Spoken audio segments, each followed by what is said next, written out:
Controlling Presentation by Fredel and Vigil, my Introduction to Leadership and Quality class.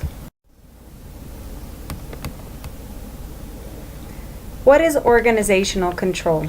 The systemic process of regulating organizational activities to make them consistent with the expectations established in plans, targets, and standards of performance. Douglas S. Sherwin summarizes organizational control by: the essence of control is action which adjusts operations to predetermined standards, and its basis is information in the hands of managers. The purpose of organizational control is the attainment of organizational goals and objectives. It is also to lead to better performance, the ability to execute strategy better, and to make sure everything is on track and stays on track. There are 4 steps of organizational control. 1. To establish standards. 2. Measure performance. 3. Compare performance to standards. 4. To take corrective action if needed. Why and how do we establish standards of performance? Effective performance plans must detail the specific actions leaders and employees must follow to accomplish the goals and objectives set within it. Leaders must understand that without meaningful performance standards, measuring and evaluating individual performance becomes difficult. Not impossible, but difficult. Meaningful performance standards allow leaders to modify and adapt their plans to actual conditions. Leaders must use solid standards to monitor and evaluate all aspects of performance. How do we measure actual performance? Progress is evaluated by the reaching of specific milestones linked to individual goals and objectives. Efficiency is also evaluated by the resource utilization within the organizational unit. Formal reports of quantitative performance measurements are reviewed by managers daily, weekly, and monthly. Measurements should be related to the standards set in the first step of the control process. How to compare performance to standards. Compare actual activities to performance standards and identify whether actual performance meets, exceeds, or falls short of the standards. Take corrective action. How do we take corrective action? By making the necessary steps and changes that need to be made. Control costs. There are 4 control costs: financial costs, they're directive, paying for an accountant or an audit, and indirect, people such as internal quality control, the organization employees whose primary function is related to control. The culture and reputation costs. The intangible costs associated with any form of control. Examples include damaged relationships with employees or tarnished reputation with investors or governments. Responsiveness costs. Downtime between a decision and the action required to implement it due to compliance with controls. Poorly implemented controls. Implementation is botched or the implementation of a new control conflicts with other controls.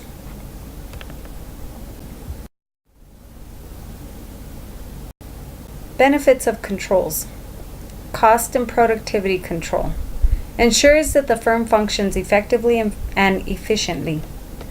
Quality control contributes to cost control, customer satisfaction, greater sales, and repeat customers and new customers.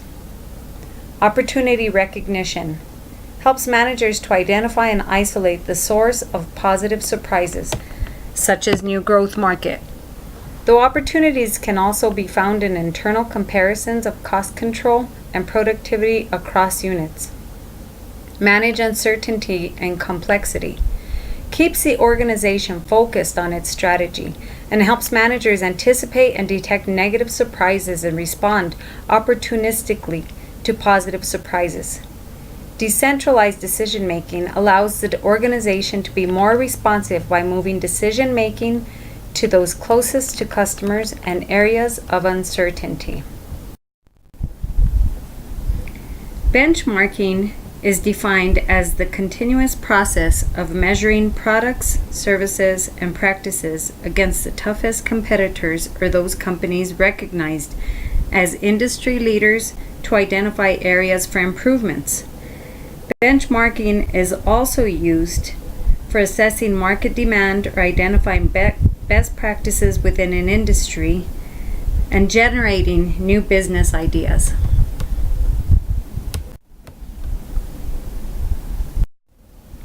We use balanced scorecards. Here's an example of the balanced scorecard. The strategies in the middle, we've got financial, objectives, targets, measures, and initiatives.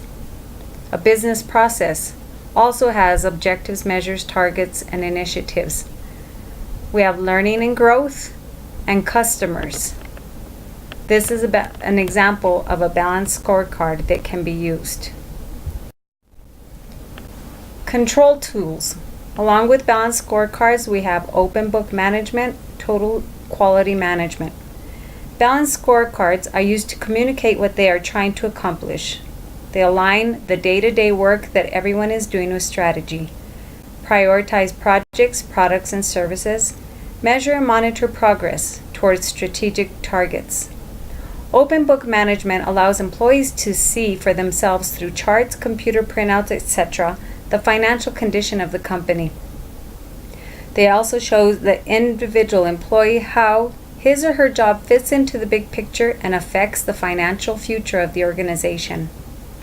Total quality management is an organization-wide effort to infuse quality into everyday activity in a company through continuous improvement. The total quality management philosophy focuses on teamwork, improving customer satisfaction, and lowering costs. Budgetary controls. There are 5 budgetary controls. Expense budget is anticipated and actual expense for each responsibility center and total organization. A revenue budget is a list of forecasted and actual revenues of the organization. Cash budget, receipts and expenditures of money on a daily and weekly basis to ensure that the organization has sufficient cash to meet obligations. Capital budget is a planned investment in major assets, often involving expenditures over more than a year. A zero-based budget is an approach to planning and decision-making that requires justification for every line item. Financial controls. You have your financial statements and financial analysis. Financial statements include a balance sheet and income sheet that can be used also for a financial analysis along with liquidity ratios, activity ratios, profitability ratios, and leverage ratios. These are my references. Thank you very much.